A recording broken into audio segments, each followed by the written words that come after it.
예수님께서 태어날 당시에 로마를 다스리고 있던 로마의 황제죠. 그 사람의 이름은 아우구스투스라는 사람이었습니다.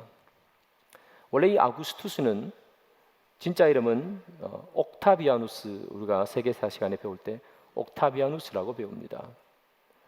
이 옥타비아누스의 양 아버지는 누구냐 하면 우리가 흔히 시저라 이렇게 말하죠. 율리우스 카이사르, 그 사람이 바로 그 양 아버지입니다. 그가 이 옥타비아누스를 양 아들로 삼은 것이죠. 그런데 이 시저가 죽게 됩니다. 그리고 난 후에 이 정치의 전면으로 등장하는 것이 바로 이 옥타비아누스라는 사람입니다.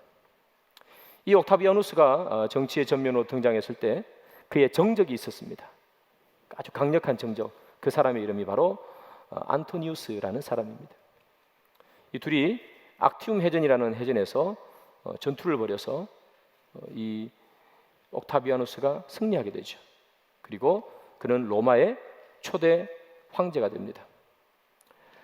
그래서 이 원로원에서 이 승리한 옥타비아누스에게 존엄한 자, 존귀한 자라는 의미로 아우구스투스라는 명칭을 주었습니다. 그래서 그가 아우구스투스가 되었는데 그것을 우리 한국말 성경으로 번역하다 보니까 아우구스도 이렇게 적었습니다. 그래서 오늘 2장 1절에 보면 가이사 아구스도가 할 때 이 가이사 아구스도는 바로 우리가 세계사 시간에 배우는 아우구스투스, 옥타비아누스, 그가 바로 이 가이사 아구스도입니다. 그가 로마의 황제가 되었습니다. 그리고 그가 명령을 하나 내립니다. 로마의 속국인 많은 나라들에게 명령을 내리는데 그 명령이 뭐냐 하면 모든 사람들은 자기 고향에 가서 다 호적 신고를 하라 하는 명령이었습니다. 호적 신고를 다 하라는 이유는 뭐 하나밖에 없어요. 뭐 때문인가 하면 세금을 걷기 위해서입니다. 사람이 있어야 그 사람에게서 세금을 걷지 않습니까? 그 호적이 필요한 거예요. 또는 전쟁이 일어났을 때 징벌할 수 있는, 징집할 수 있는 군인의 숫자가 얼마나 되는가, 이런 것들을 파악하기 위해서 호적을 하라 이렇게 말을 했습니다. 마리아와 요셉, 예수님의 부모님이죠. 그들은 나사렛에서 살고 있었습니다. 마리아가 출산할 때가 아마 다 되었기 때문에 그들은 이곳에서 아이를 낳아서 행복하게 살아야지, 그런 생각을 했을 거예요. 그런데 갑자기 이 가이사 아구스도의 호적하라는 명령이 떨어진 거죠. 그래서 이 요셉이 어쩔 수 없이 자기 고향에 가야 했습니다. 요셉의 고향은 베들레헴이죠. 그래서 요셉이 베들레헴으로 가는 것입니다. 혼자 가도 되는데 마리아는 같이 가지 않아도 됩니다. 왜냐하면 그 당시에 여자는 호적에 올리지 않았기 때문이죠. 혼자 가면 되는데 요셉은 자기 부인을 데리고 가죠. 이유는 이것입니다, 여러분. 부인이 이제 출산할 때가 다 되었기 때문에 혼자 놔두고 가기가 좀 못했던 거죠. 그러면 주위에 있는 동네 사람들이 잘 봐주면 될 텐데 여러분 아시는 것처럼 마리아와 요셉은 결혼한 사이가 아직 아닙니다. 그런데 마리아가 결혼하지 않은 상태에서 임신을 해서 출산딸이 다 되었기 때문에 동네 사람들이 잘 도와줄 리가 만무한 것이죠. 해나 끼치지 않으면 모르겠습니다. 그것만 해도 다행인 거죠. 그래서 이 요셉은 마리아를 데리고 배가 이만큼 나왔겠지만 그래도 먼 길 베들레헴으로 가게 된 것이죠. 이 요셉과 마리아는 베들레헴에 도착했습니다. 여러분, 가이사 아구스도의 명령에 따라서 이들은 베들레헴에 가게 된 것이죠. 그런데 성경은 참 재미있는 예언을 하나 우리에게 하고 있어요. 미가서 5장이죠. 베들레헴 에브라다야, 너는 유다 족속 중에 작을지라도 이스라엘을 다스릴 자가 내게서 내게로 나올 것이라. 그의 근본은 상고의 영원에 있느니라. 이렇게 말하죠. 구약 성경의 예언입니다. 미가서에. 이 예언은 뭐냐면 이스라엘을 다스릴 자, 그 사람은 상고의 영원에 있느니라. 영원 전부터 있었다는 겁니다. 영원 전부터 있던 이스라엘을 다스릴 자가 어디에서 태어나죠? 베들레헴의 태어난다는 예언입니다. 그렇다면 여러분, 우리가 이렇게 한번 생각해 봅시다. 지금 예수님의 부모님이 베들레헴으로 가게 되죠. 그것은 가이사 아구스도의 명령 때문에 가는 것일까요? 아니면 예수님께서, 하나님께서 주신 저 예언을 성취하기 위해서 하나님의 섭리에 의해서 그는 베들레헴으로 가게 되는 것일까요? 무엇 때문에 그들은 베들레헴에 가게 되는 것일까요? 겉으로 보면, 세상의 역사로 보면 그들은 가이사 아구스도의 호적하라는 이 명령 때문에 베들레헴으로 간 것입니다. 그러나 신앙의 눈으로 바라보면 하나님께서 가이사 아구스도의 명령을 도구 삼아 예언을 성취하는 그런 순간입니다. 그래서 그들은 가이사 아구스도의 명령을 따라 갔다고 생각했을지 모르겠지만, 그러나 실은 하나님의 섭리로 그들이 베들레헴에 가게 되는 것이죠. 여러분, 세상의 역사는 다 이렇습니다. 우리가 세상의 눈으로 세상을 바라보면 그냥 우연히 다 되어진 것 같고, 또 세상 사람들이 다 결정해서 그렇게 되어진 것 같지만, 성경은 우리에게 뭐라고 얘기합니까? 그것이 다 하나님의 섭리요 다스림이라는 거예요. 우리가 세상을 바라보는 눈을 가지고 있어야 합니다. 우리가 세상의 눈으로 바라보고 뉴스나 TV에서 말하는 그 눈으로 바라보면 가이사 아구스도의 명령 때문에 간 것일 뿐입니다. 그러나 우리는 세상의 눈으로 이 세상을 바라보는 것이 아니라 하나님의 눈으로 세상을 바라볼 수 있어야 합니다. 영 안으로 세상을 바라볼 수 있어야 합니다. 그것을 기독교 세계관이라 이렇게 부르기도 하죠. 영적인 눈으로 세상을 바라보는 힘, 그것이 우리에게 필요한 것이죠. 세상은 다 그저 되어지는 것 같고 우연히 되어지는 것 같지만 그 모든 것 속에는 하나님의 섭리가 있다는 것, 여러분들이 지금까지 이곳에 계신 것, 그리고 여러분들이 이제까지 걸어오신 것 전부 다 우연히 되어진 것 같고 우연히 어떤 사람을 만난 것 같고 우연히 어떤 일을 하게 된 것 같아서 그렇지만 그 가운데는 다 하나님의 섭리가 있다는 사실을 여러분 기억하셔야 합니다. 어쨌든 이 하나님의 이 섭리로 말미암아서 예수님의 부모님은 베들레헴에 왔습니다. 그리고 여러분 아시는 것처럼 그 베들레헴에서 예수님이 태어나시죠. 그러면 방금 전에 봤던 이 미가서 5장 2절의 예언이 성취가 된 것입니다. 그런데 여러분, 미가서 5장 2절을 보면 이스라엘을 다스릴 자가 베들레헴에서 태어난다 그렇게 말했죠. 그래서 이 장소의 예언이 성취가 됐죠. 그런데 장소의 예언보다 더 중요한 게 있습니다. 그것은 뭐냐 하면 그 장소에서 누가 태어나냐 하는 거예요. 그게 더 중요하죠. 미가서 5장 2절에는 이렇게 표현합니다. 그곳에서 태어나는 자는 이스라엘을 다스리는 자라 그렇게 말합니다. 이스라엘을 다스릴 자가 그곳에서 태어난다. 그런데 여러분, 이스라엘은 지금 누가 다스리고 있습니까? 가이사 아구스도가 다스리고 있죠. 이 가이사 아구스도가 이 유대 지방을 사실상 통치하고 있었습니다. 그래서 처음에는 왕을 세워 놓았습니다. 왕을 세워 놓았더니 이 왕들이 계속해서 문제를 일으킵니다. 그래서 유대 지방은 왕을 없애버렸습니다. 그리고 이 로마에서 직접 유대 땅을 통치합니다. 직접 통치하지만 그러나 황제가 유대 땅에 와 있을 수는 없는 일이니까 그 대신에 왕이 아닌 총독을 한 명 세워놓습니다. 중간 다리 역할을 하는 사람이죠. 그 총독이 누구냐? 오늘 본문 2절에 나오는 구레뇨라는 사람이죠. 그리고 로마에서 직접 다스리는 통치하는 나라, 이게 유대 땅입니다. 그러면 여러분, 예수님께서 태어날 즈음에 유대 땅, 이스라엘 땅을 다스리는 사람은 누굽니까? 가이사 아구스도죠. 가이사 아구스도가 유대 땅을 다스립니다. 그런데 성경은 뭐라고 얘기합니까? 이스라엘을 다스릴 자가 태어난다는 거예요. 지금 가이사 아구스도가 이스라엘을 다스리고 있는데 그곳을 다스릴 자가 태어난다는 거예요. 여러분, 이게 무슨 의미겠습니까? 그것은 이런 말입니다.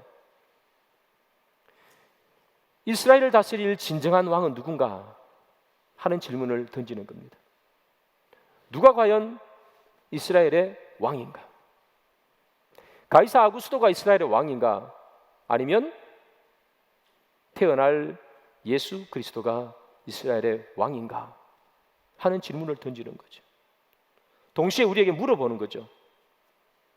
너희들의 왕은 누구인가? 가이사 아구스도가 너희들의 왕인가? 아니면 예수 그리스도가 너희들의 왕인가? 너희들은 누구를 왕으로 생각하며 그 땅에서 살고 있는가? 그것을 우리에게 질문으로 던지는 거죠. 예수님께서 태어나셨어요. 여러분 아시는 것처럼 말 구유에서 태어났습니다. 방에서 아이를 출산할 수도 있지만 빈 방이 없었습니다. 아마 많은 사람들이 호적하기 위해서 베들레헴으로 왔겠죠. 그래서 빈 방이 없었습니다. 그래서 말 구유에서 예수님은 태어나시는 거죠. 여기 계신 어르신들 계시지만 지금은 참 우리나라가 그래도 잘 살잖아요. 옛날에 우리나라 못 살 때, 저는 70년대 생이지만 못 살 때 한 전쟁 직후 50년, 60년 보릿고개 있을 그 시절에 참 가난하게 살았죠. 그때 말 구유에서 아이를 놓아보신 분이 계신가요? 아무리 못 살아도 말 구유에서 아이를 놓지는 않습니다. 아무리 가난하게 살아도 말 구유에서 아이가 태어나지는 않습니다. 그런데 예수님은 말 구유에서 태어나시죠. 그것이 우리에게 주시는 은혜는 무엇인가 하면 예수님께서 낮아지셨다는 겁니다. 세상의 그 누구도 말 구유에서 태어나지 않지만 예수님만큼은 세상 누구도 태어나지 않는 그 가장 낮은 곳 말 구유에서 나셨다는 거예요. 예수님은 낮아지셨다는 것을 우리에게 말해주고 있습니다. 말 구유에서 태어나신 예수님은 그의 인생을 보면 계속해서 낮아지시죠. 하나님이셨던 그가 말 구유의 인간으로 오셨습니다. 그리고 인간에게 대접받는 것이 아니라 인간에게 고난과 수모를 받습니다. 그리고 십자가를 지십니다. 그리고 돌아가십니다.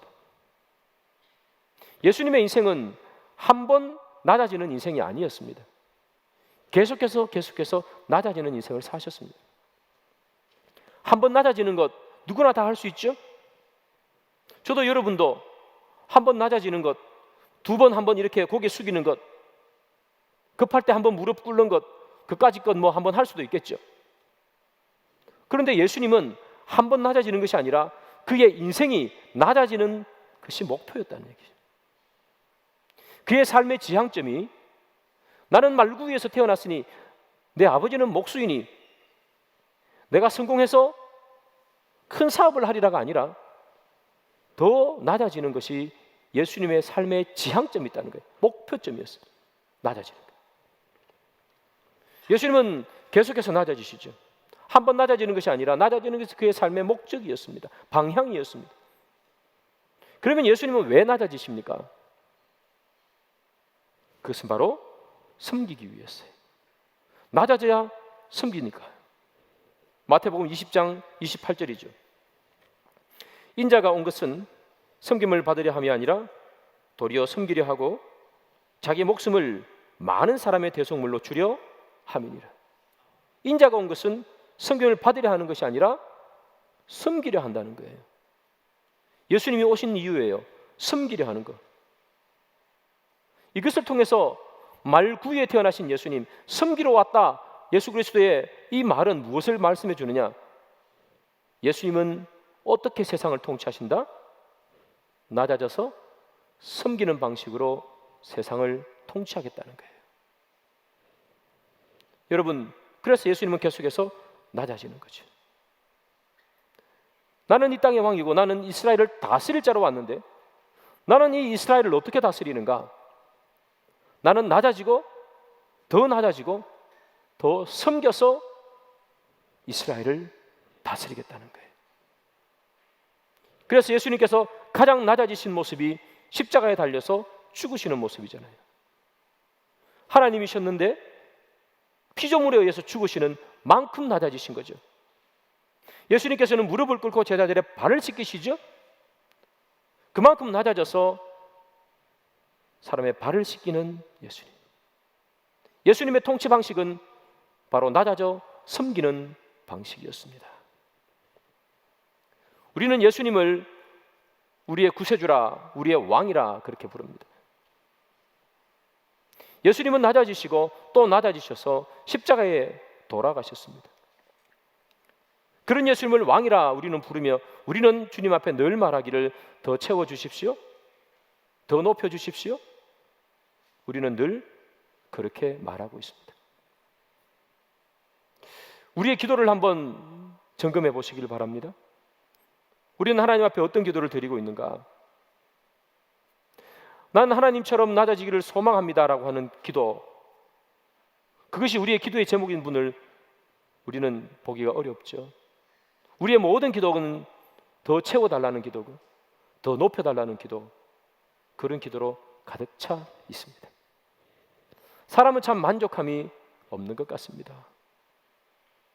참 힘들 때는 이만큼만 하면 좋겠다 그렇게 생각을 하는데, 이만큼 되고 나면 더 많은 것을 우리는 하나님께 요구하죠. 하나님, 더 채워주십시오, 더 채워주십시오. 근데 여러분, 더 채워달라는 이 말은 누구에게서 들을 수 있는 말인가 하면 바로 세상의 왕인 가이사 아구스도에게서 볼 수 있습니다. 가이사 아구스도, 그는 끝없이 영토를 확장하려 합니다. 그는 끝없이 더 강력한 권력을 쥐려 합니다. 그는 낮아지고 숨기는 자가 아니라 더 채워달라, 더 높여달라, 날마다 늘 그렇게 말합니다. 히딩크가 말했다는 거죠. 나는 아직도 배고프다. 그것처럼 이 사람은 말하는 거죠. 나는 지금도 배고프다.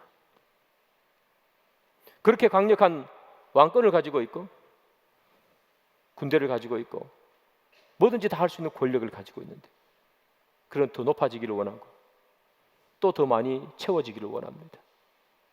그래서 로마의 황제는 나중에 자기를 신이라 부르라 그렇게 말하지 않습니까? 신처럼 높아지기를 원했어요. 여러분, 이 가이사 아구스도, 그는 더 높아지고 더 많이 채우기를 위해서 그의 정적을 무찌릅니다. 설교 서두에 말씀드렸습니다. 안토니우스라는 사람을 그런 무찌릅니다. 여러분 많이 들어보셨겠지만 클레오파트라, 이 안토니우스는 클레오파트라의 치마폭에 쌓여 있었습니다. 이때 가이사 아구스도가 악티움 해전에서 안토니우스 부대를 물리칩니다. 그래서 로마의 실질적인 권세를 잡게 됩니다. 그런데 여러분, 그건 그렇다 치고 그 해전에서 죽었던 사람들은 도대체 왜 죽어야 합니까? 참 많은 사람들이 그 해전에서 죽었을 터인데, 그들의 죽음은 나라를 위한 죽음도 아니고 자기 신념을 위한 죽음도 아니고, 그저 이 가이사 아구스도, 이 세상의 왕이 자기의 권력을 갖기 위해서 만들어 놓은 그 전투에 얼마나 많은 사람들이 목숨을 잃었습니까? 세상의 왕은 자기를 낮추지 않습니다. 자기를 높입니다. 자기의 부하가 죽어도 눈 하나 깜짝하지 않습니다. 이스라엘을 다스릴 자 예수님은 자기를 버려서 우리를 높여주시는 왕이십니다. 그러나 세상의 왕 가이사 아구스도는 우리를 버려, 백성을 버려 자기를 높이는 왕입니다. 사랑하는 여러분, 여러분들은 어떤 왕을 따르기를 원합니까? 자기를 버려 백성을 높이는 왕을 원하십니까? 백성을 죽여 자기가 높아지는 왕을 여러분 원하십니까? 우리는 누구나 다 자기를 버려 백성을 높이는 왕을 원합니다. 그 왕을 따라가기를 소망합니다. 그러나 우리는 전부 다 또한 가이사 아구스도처럼 남을 희생시켜 내가 높아지기를 소망합니다. 사랑하는 여러분, 우리는 누구를 따르고 있다는 말입니까? 여러분들의 왕은 누구입니까? 우리의 왕은 누구입니까? 여러분들은 예수 그리스도가 여러분들의 왕입니까? 아니면 가이사 아구스도가 여러분들의 왕입니까? 우리는 예수를 우리의 왕이라 부르고 우리가 예수는 우리 왕이라 노래하지만 우리가 이 세상에서 추구하는 것은 가이사 아구스도의 모습은 아닙니까? 더 채워달라 하고 더 높여달라 하고 끝없이 채워달라고 부르짖는 이 가이사 아구스도를 따라가는 것이 우리의 모습은 아니겠습니까? 사랑하는 여러분, 우리가 예수를 우리의 왕이라 고백하고 우리의 주님이라 고백하기에 우리가 멋있어 보이고 화려해 보이는 이 세상의 왕, 더 높아지고 더 많이 가져서 멋있어 보이는 그 왕을 따라가는 우리가 아니라 예수를 따라가는 예수의 진정한 제자가 되기를 소망합니다. 예수님께서 이 베들레헴에서 태어나시죠. 예수님께서 태어나시던 그날 밤에 주의 사자가 땅에 내려왔습니다. 그때는 목자들이 양을 치고 있었습니다. 그 목자들이 주의 사자를 보고 깜짝 놀랐습니다. 이게 무슨 일인가? 주의 사자가 베들레헴에서 우리에게 평화와 기쁨을 줄 사람이 태어난다, 메시아가 태어날 것이라 그렇게 말하죠. 여러분, 이 주의 천사가 참 많은 사람들 다 놔두고 왜 양을 치는 목자에게 나타나실까요? 목자들은 높은 신분의 사람이 아닙니다. 그들은 낮은 신분의 사람들이었습니다. 주의 천사가 그에게 나타나는 이유는 다른 것이 아닙니다. 예수님은 낮아지고 낮아져서 세상에서도 버림받고 주목받지 못한 사람들, 그 사람들을 구원하기 위해서 왔음을 보여주는 거죠. 주의 천사가 목자들에게 나타났습니다. 그리고 베들레헴에 태어날 것이라 예수님이 말해주죠. 그리고 난 후에 천군 천사가 찬양을 합니다. 우리 누가복음 2장 14절을 볼까요? 찬양의 내용이 나옵니다. 지극히 높은 곳에서는 하나님께 영광이요 땅에서는 하나님이 기뻐하신 사람들 중에 평화로다 하니라. 예수님께서 태어나셨은 그 태어난 예수님은 하늘에는 영광입니다. 예수님이 태어남으로 말미암아 하나님은 영광을 받으신다는 거죠. 그러면 땅에 있는 우리들은 무엇을 누립니까? 평화죠. 평화를 누린다. 예수님께서 이 땅에 오신 이유는 우리에게 평화를 주기 위해서 왔습니다. 평화. 예수님께서 평화를 주기 위해 베들레헴에 태어나던 그때에 세상은 또 다른 평화를 말하고 있었습니다. 세상이 말하고 있는 평화, 그 평화는 무엇인가? 그 당시에 전 세계를 다스리고 있는, 전 세계라기보다는 유럽 쪽이겠죠. 그쪽을 다스리고 있는 그 로마 황제가 사람들에게 평화를 주노라 그렇게 말했습니다. 그 평화를 팍스 로마나라 부릅니다. 팍스 로마나, 로마의 평화라 그렇게 불리는 말입니다. 이 가이사 아구스도는 팍스 로마나를 외쳤습니다. 로마의 평화, 로마가 너희들에게 평화를 주노라, 로마가 너희들에게 평안을 주노라 그렇게 말했습니다. 그러면 가이사 아구스도 로마가 주는 평화는 어떤 평화입니까? 힘으로 쟁취하는 평화입니다. 권력으로 쟁취하는 평화입니다. 그 누구도 강력한 군대 앞에서 대항할 수 없었습니다. 모두 다 힘으로 눌러버렸습니다. 그것이 로마가 주는 평화입니다. 그러면 그 평화를 모든 사람들이 누렸느냐? 그렇지도 않습니다. 귀족들과 권세 있는 자들이 다 그 평화를 누렸습니다.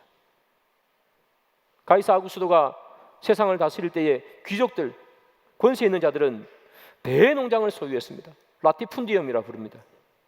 그 라티푼디움을 그들은 소유해서 많은 부를 쌓고 살았습니다. 그러나 평민들은 날마다 내야 되는 세금 때문에 힘들어 계속해서 쓰러져만 갔습니다. 로마가 주는 평화는 힘이 주는 평화였고, 로마가 주는 평화는 권세가 있는 사람들에게만 평화였습니다. 세상이 주는 평화가 이런 평화입니다, 여러분. 세상은 우리에게 진정한 평화를 주지 않습니다. 세상이 주는 평화는 힘의 평화입니다. 그래서 우리가 늘 말하는 게 뭡니까? 힘이 있어야 된다. 그래야 무시하지 않는다. 돈이 있어야 된다. 돈이 힘이다. 그래야 아무도 나를 업신여기지 않는다. 그래서 우리가 자녀들에게 귀에 딱지가 않도록 하는 이야기가 뭡니까? 힘이 있어야 된다. 돈이 있어야 된다. 그래야 세상에 나가서 기죽지 않고 살아간다. 우리가 말하지 않습니까? 우리는 다 그렇게 교육시킵니다. 네가 힘이 있어야지, 네가 돈이 있어야지, 네 삶에 너희 가정에 평화가 있다. 다 그렇게 우리는 교육시킵니다. 그래서 이제 15, 16살밖에 안 된 어린아이들이 밤 10시, 11시에 학원 마치고 집에 들어오는 거예요. 사랑하는 여러분, 힘이 주는 평화, 돈이 주는 평화, 그 평화가 진정한 평화일까요? 힘이 주는 평화, 그 힘을 잃지 않으려고 얼마나 많은 피를 봐야 합니까?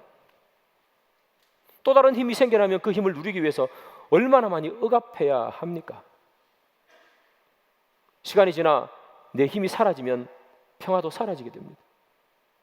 돈이 주는 평화, 그 돈을 잃지 않기 위해서 얼마나 노심초사해야 합니까?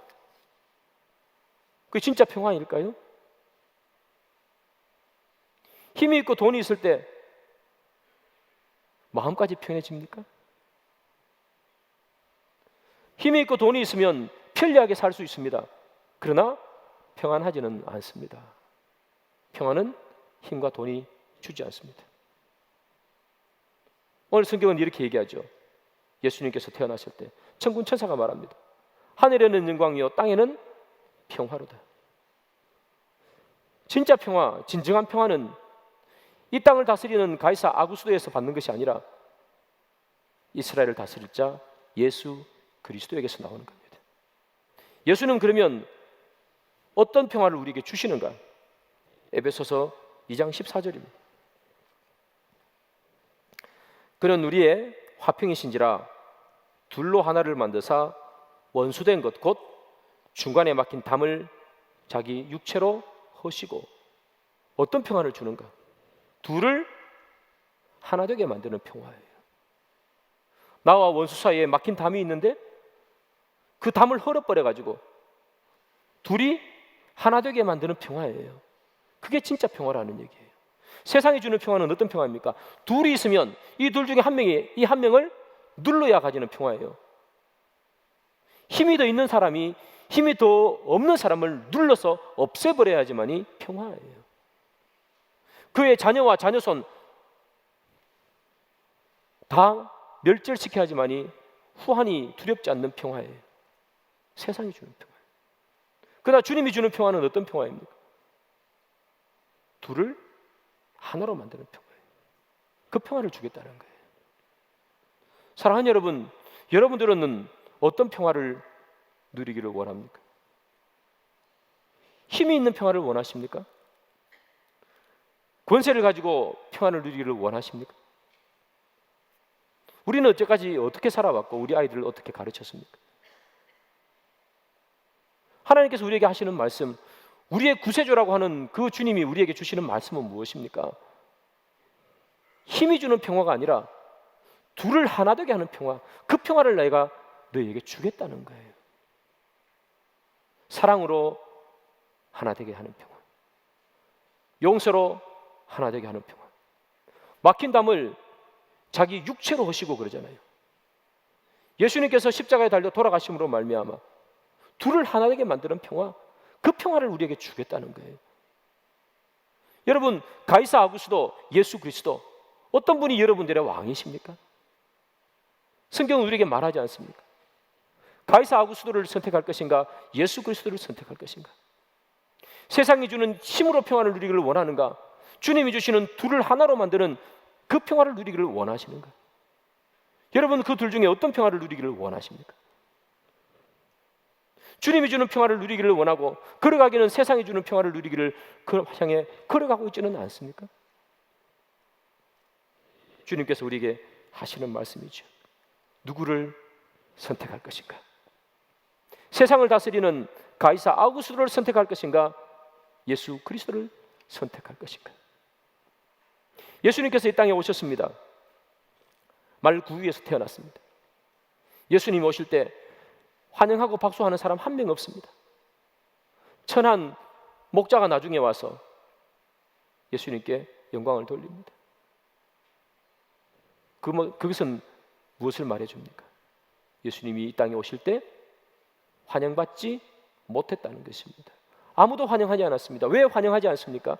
세상의 법칙대로 살지 않기 때문입니다. 세상은 가이사 아구스도처럼 그렇게 살기를 원합니다. 가이사 아구스도가 호적하라 하였으니 그의 명령 하나에 온 나라 사람들이 움직입니다. 그의 말 한마디에 세상이 움직입니다. 우리가 원하는 것이고 세상의 목표입니다. 모든 사람이 바라는 것이고 말 한마디로 세상을 통치할 수 있는 높아지기를 원하는 것 아니겠습니까? 그런데 예수님은 낮아지며 이 땅에 오셨습니다. 예수님은 세상이 원하는 방식대로 살지 않았습니다. 그래서 세상이 말하는 겁니다. 튀어나온 못은 망치에 맞게 되죠. 왜 튀냐고 얘기하는 거예요. 왜 다른 사람처럼 살지 않느냐고 말하는 겁니다. 왜 세상이 다 걸어가는 길로 걸어가지 않느냐고 말합니다. 그래서 예수님은 환영받지 못하는 것입니다. 우리가 하나님의 자녀처럼 하나님의 자녀대로 예수님이 걸어갔던 길을 걸어가면 우리 또한 환영받지 못합니다. 다 조금씩 타협하며 살아가는데 왜 너는 타협하지 않냐고 우리에게 말하지 않습니까?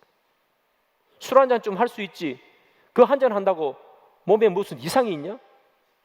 세상은 우리에게 말하지 않습니까? 그런데 그것을 거부하면 세상은 우리를 환영하지 않습니다.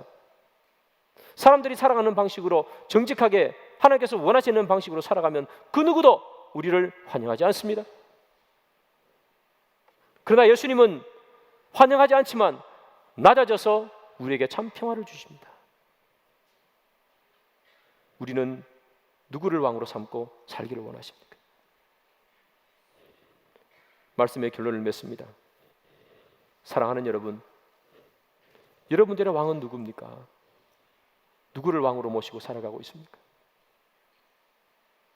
가이사 아구스도 화려하고 멋있어 보입니다. 다 가진 것 같습니다. 못할 게 없는 것 같습니다. 그러나 그는 죽었고 예수는 사셨습니다. 그는 할 수 있는 것이 없지만 예수님은 2000년이 지난 지금도 사람을 살리고 있습니다. 사랑하는 여러분, 주님을 떠나지 마시길 바랍니다. 주님을 사랑하시기를 바랍니다. 비록 우리가 넘어져도 주님 품 안에 다시 들어오시기를 바랍니다.